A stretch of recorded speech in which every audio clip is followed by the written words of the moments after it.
Dvorak.org/NA. I feel like we need to continue discussing the net neutrality stuff a little bit, seeing as you saw how people think about this. Yeah, it's just what they think. And the first, I got a pretty cool note. I will admit that I dropped the ball because I was getting some of your messages, and then I missed the one I should have gotten. I was on the Twitch show, and we discussed this, and there was, I was the idiot that, and you tell by the chat room, Dvorak is an idiot. Yeah. He doesn't know what he's doing. And I really missed it because one of the things that I've been arguing about for years is, and I dropped the ball, I admit it, when Leo brought up, he says, well, the internet should be like a utility. Yeah, that should be, and I should dropped be metered. The ball because I have always argued that the internet should be metered. Yeah. And Leo's always said the internet should never be metered. No. But now here he is, he hands me this, he tosses me this softball, and I was just beside myself. You blew it. And I was on my deathbed. I swung and missed. I know, it's all right. I was on my deathbed. I didn't even swing. The ball went right by. I was on my deathbed texting you, like, Yeah. Well, whatever. It's beside the point. Well, so our and we're in agreement on this. Our thesis is network neutrality is, first of all, it's just a buzzword. Oh man, there's these outfits. What is this one that I found the other day? Fight for the Future. You should. I received an email from Kevin from Fight from the Future. I have no idea how I got on this list. Hi, hey, Kevin from Fight for the Future. I noticed you haven't signed this important petition yet. Will you stand up for net neutrality? Last week, FCC Chairman Tom Wheeler announced a proposal for new rules that would allow for a fast lane of internet traffic for content providers. And so we keep on going, this whole thing about how horrible it is, and do you want to support us in the fight for net neutrality? Donate $15 today. That's fightforthefuture.org. And I go looking for who this is. And of course, it's not really an org. Fight for the Future was established in late 2011 under the legal name Center for Rights in Action, with seed money from the Media Democracy Fund. Are you with me, John? I'm following you. So I'm looking up all these different, and so Center for Rights in Action also doesn't exist. None of these have filed any kinds of paperwork, but it eventually leads back to the Proteus Fund. And the Proteus Fund, throughout our history, Proteus Fund has managed and provided a range of services to family foundation clients. These foundations turn to us because we provide a personalized approach and scope of work tailored to their specific goals and support needs. So the way this works is families, and now we don't know which families because no one has to disclose this on any of this paperwork. They funnel money through the Media Democracy Fund, who then give it to the Center for Rights in Action, who then give it to Fight for the Future, which is essentially two people with $100,000 between them to split to go and send emails all day. This nonprofit work is bogus. And it's very, very annoying because you can't find out who is actually behind this stuff and who is pushing this. But luckily, when John and I take our stance saying, you may not want to be all in on this network neutrality because it may get you exactly what the ISPs want, which is metered service. And I got first Mike D, one of our producers. He says, Adam, I'm a network engineer, Cisco certified professional. I know about quality of service, traffic shaping, packet queuing, prioritization. I can explain how to implement them on routers and switches using access lists, traffic classes, policy maps, but I won't. It's boring. Suffice to say, I know a little bit about this stuff. I didn't specialize in this area during my first 15 years in IT, but I can confidently say that most people who don't specialize in it don't understand it at all because I was one of them. Being good with other techie things or knowing how to configure your home router does not even come close. Anybody who would suggest that, quote, all bits should be treated equally is deeply ignorant of networking and would be better served to take some classes rather than spouting such nonsense. If I continue their stupid analogy about roads, it would be like arguing that all traffic should drive the same speed, whether it's a semi or an ambulance or whether it's through a residential zone or on a highway. It's ignorant nonsense, and I don't want to propagate the stupidity. Traffic shaping protocols exist for a reason. They are created to improve the performance of a network, Time-sensitive traffic should be prioritized over traffic that is not. Bandwidth hogging traffic should be rate limited and segmented from other traffic so that everything performs better. Failure to do so is negligent and wasteful and increases the amount of congestion. None of these protocols were developed to make someone's experience worse, and to suggest that they will is ignorant nonsense. All of these methods are standard practice in a corporate network. If I went to my bosses and insisted that all packets should be treated the same, I would be fired. If our CTO instituted a policy of net neutrality and proposed buying more hardware to solve the congestion instead, he would be fired. Anyone who argues that carriers and ISPs should not be allowed to use protocols and best practices of network engineering and traffic shaping should be fired, or at least shut up until they know what they're talking about. Thank you sorry for the long rant. Thank you for your courage. Now, so this is someone who knows what they're talking about. And by the way, if we're talking about net neutrality, why isn't it bidirectional? I don't hear anyone talking about that. If you really want all packets to be equal, why can't I run a server? You don't hear anyone talking about that, do you? They're only thinking about their Netflix. That's what the net neutrality Nazis are thinking about, is only the downstream, because you're playing into actually Google's cards, I believe. But Tim Wu is the guy who came up with the term net neutrality. And I figured I'd do something completely radical, and I'd pull his original document from 2003, where he said we need net neutrality, and what he said that was. Is that a crazy idea for me to do that, John? That's nuts. Isn't that just, you wouldn't expect anyone to do that, particularly not a journalist. There is reason to believe that open access alone can be an insufficient remedy for the likely instances of network discrimination. The basic principle behind a network anti-discrimination regime is to give users the right to use non-harmful network attachments or applications, and give innovators the corresponding freedom to supply them. On the whole, evidence suggests that the operators often pursue legitimate goals such as price discrimination and bandwidth management. In short, the recent historical record gives good reason to question the efficacy of self-regulation in this area. I'm jumping around the stuff I've highlighted. You'll find it in the show notes. Network neutrality is shorthand for system of belief about innovation policy is the end, while open access and broadband discrimination are the means. You see, if you go through this document, it was just crazy that I did this. He actually says at the end, the technical reason IP favors data applications is that it lacks any universal mechanism to offer a quality of service guarantee. IP doesn't care, it runs over everything. Network design is an exercise in trade-offs.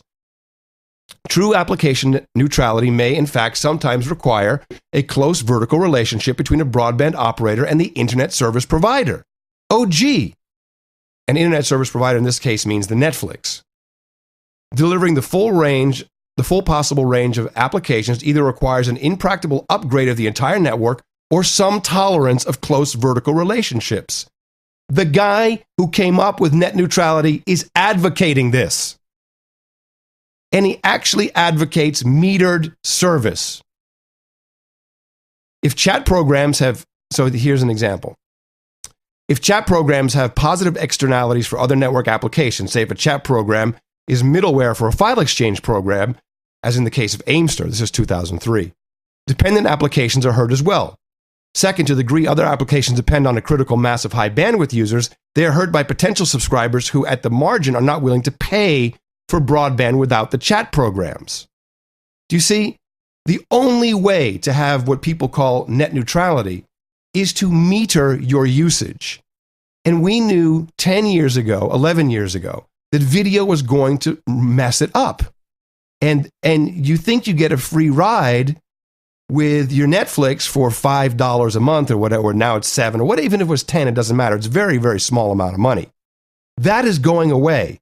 You already have this on mobile, but people don't talk about that. You have caps and limits and you can't go over it. This is going to happen to the home, but you're playing into Google's cards and the ISP cards by demanding this net neutrality bullcrap. And look at your electric bill and your water bill. They are not $50 a month. So everyone who's doing this, you are actually making it worse for yourself if it becomes regulated that all packets have to be equal, and the only way for the networks to manage it is by bringing in new hardware and providing more bandwidth, you are going to be paying for it. Goodbye to the days of eat all you want. It's gone. So stop the insanity. Does that make any sense, John? It's going to make no sense to anybody. Here's the national. This is you are peeing into the wind. Well, put it in the red. Do you hear my voice? I'm so shot. Put it in the red book. That you're screwed. You are screwing yourself on this. You really are. Putting you're screwed in the red book. I've been in the red book. Make a whole page. You're screwed. Here is Michael Powell. He is the chairman of the National Cable Television Association. He's Colin Powell's kid, of course.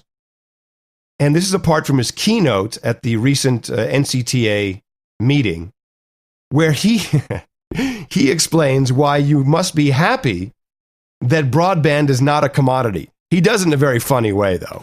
It's the Internet's essential nature, however, that fuels a very heated policy debate, that the network cannot be left in private hands and instead should be regulated as a public utility, following the example of the interstate highway system, the electric grid, and drinking water. The intuitive appeal of these arguments is understandable. But the potholes visible through your windshield, the shiver you feel in a cold house after a snowstorm knocks out your power, and the water main breaks along your commute should restrain one from embracing the illusory virtues of public utility regulation. The Federal Highway Administration estimates that $170 billion is needed annually just to fix our congested and crumbling roads. Most Americans' drinking water infrastructure is nearing the end of its useful life.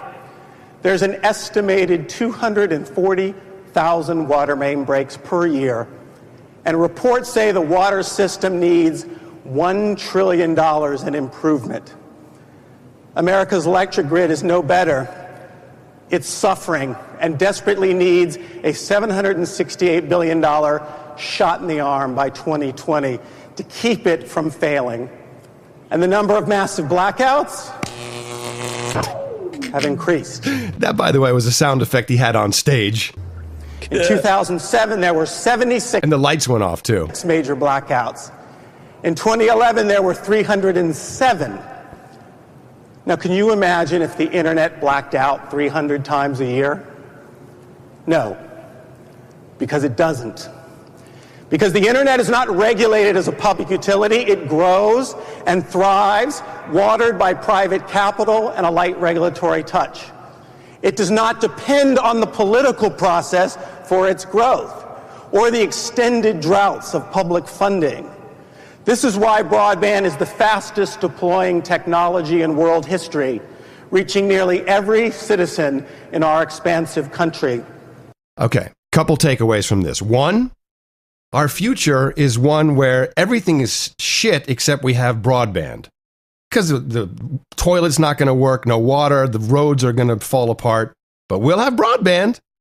We'll have House of Cards. Two, if this net neutrality bullcrap goes through, which it's going to happen, because you're right, the storm is so huge. People are lobbying for this. But you know who's really behind this? Google. Because they will become the competitor. This you can write in the book. I'm from the future, I'm a time traveler. This is why I know this stuff. I'm listening. I'm all ears. People are going to see that their bills they're going to triple or quadruple for what you're using with your Netflix and all your porn and everything you like to use and all your YouTube videos.